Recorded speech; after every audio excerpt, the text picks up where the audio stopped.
my aunt suddenly snapped the branch in her hand. My parents became like puppets being controlled. They picked up the forks from the table and frantically stabbed them into their own faces.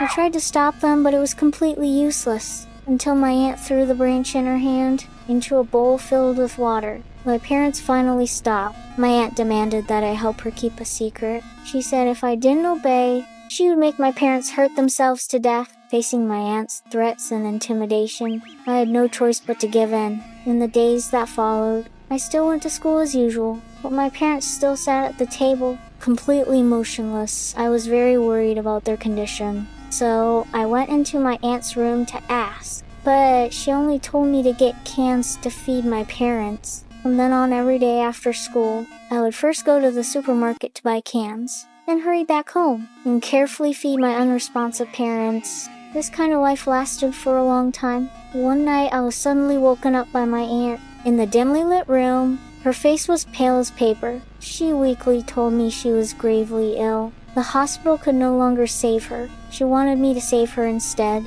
Then my aunt laid out her condition. If I could bring her something from each of my classmates, once she recovered, she would leave my house immediately. In order to make my parents recover as soon as possible, I took advantage of the time when my classmates played basketball and secretly slipped back into the classroom to take their name tags. However, at that very moment, Alex, my homeroom teacher, suddenly walked into the classroom. Seeing my strange behavior, he patiently tried to comfort me, but all I could think about in that moment was how to save my parents. After school, I stuffed all the name tags into my aunt's room. That night, my aunt began to perform witchcraft. She gently shook the bell in her hand, and just as the clock struck 2:17, all of my classmates suddenly ran out of their homes. One after another, they poured into the street and rushed into the basement of my house. It was at that moment that I realized my aunt had deceived me. But seeing my parents still under her control, I didn't dare to expose the lie.